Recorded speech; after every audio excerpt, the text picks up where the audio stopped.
I'm still alive, and for the past week I've been sick with nothing to do but sit around and watch stuff, and today I'm very bored of it. And as a soon-to-be adult, I've been reflecting on my childhood quite a bit during this time, and especially the shows I watched. So my favorite shows as a little kid, and honestly still, were Phineas and Ferb and Star Wars The Clone Wars. Both shows were amazing, and I made videos about them before, but today I want to talk about some of the other shows I watched. In fact, before I even discovered these shows, my brother Nate and I's main form of entertainment was PBS Kids. If you don't know, PBS Kids was a free streaming service focused on exclusively child-friendly programming, and my brother and I loved it. At some point we watched a bunch of shows, but we always had two favorites, Wild Kratts and Word Girl. And I prefer duos, so we're starting out with Wild Kratts!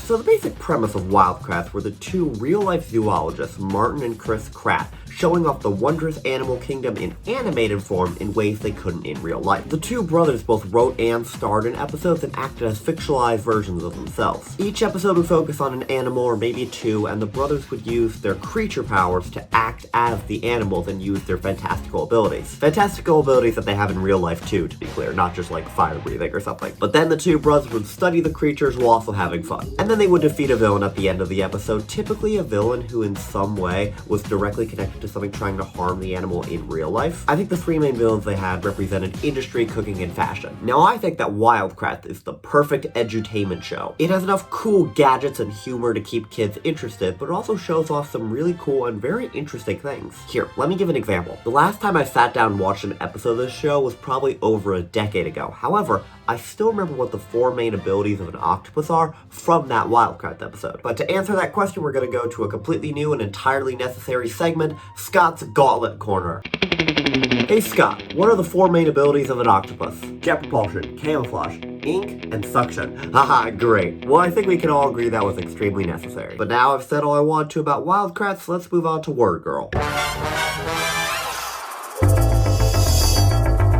So the thing about programming on PBS is it not only all had to be family-friendly, it also all had to be educational in some way. Sometimes the entire premise of the show would be educational like with Wild Kratts, but other times it would feel just a little bit more shoehorned in. So yeah, Word Girl was about a girl with Superman-like powers defending her city from villains. Oh yeah, and she also had a big vocabulary, and they would do word of the day type segments. That's sort of the shoehorned in part I was talking about. So I'll be honest, I didn't like Word Girl as much as Wild Kratts, but I still really remember liking the villains from Word Girl. Most kids' shows have like one or maybe two or three if they're feeling ambitious. On the Word Girl wiki, which yes is a thing, there are 84 entries on the villains list. 84! And they are as follows. Amazing Rope Guy, Artsy, Big Left Hand Guy, Blue Blazer, Brent, Captain Tangent, Captain Tangent's Dogs, Charlie, Jazz, Chuck A3000, Chip Von Doomer, Chuck the Evil Sandwich Guy, Colonel Giggle Cheeks, Count Cloudy, Dr. Two Bracer, Blue Range Hedgehog, Doopy, Eileen the Birthday Girl, Entity Monster, Evil Delicious Word Girl, Cat Letter, Everything, Left for One, Left Panic, Time Sponge, Power Morning, Harry Hamilton, Invis, Disney, Avon, David, Classic Moments, Mills, Miss Howard, Robot, Mouse, That's the Big Fighter, the Cheese, Death, Miss Hudson, Robot, David Choice, No Chemistry, Oscar, Walt Disney, Fat Happy Mind, Golden, Robot, William, Timor, Windows, Pretty Time,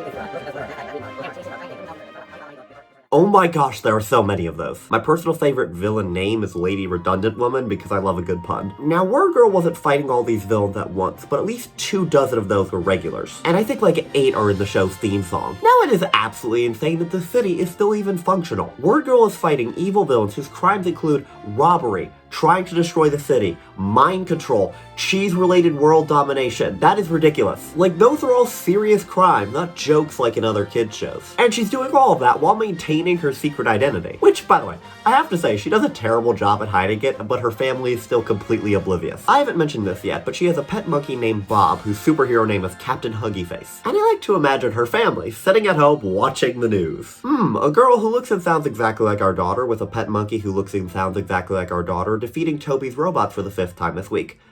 I guess that's not a problem. And they say Clark Kent doesn't put much effort into his disguise. Joke's on you, you never recognize me with my glasses. Alright, that's it. I'm still getting over being sick, but I haven't made a full-length video in like 3 weeks, so I felt like I had to. Thanks for watching, and Nate, I'll see you on Tuesday.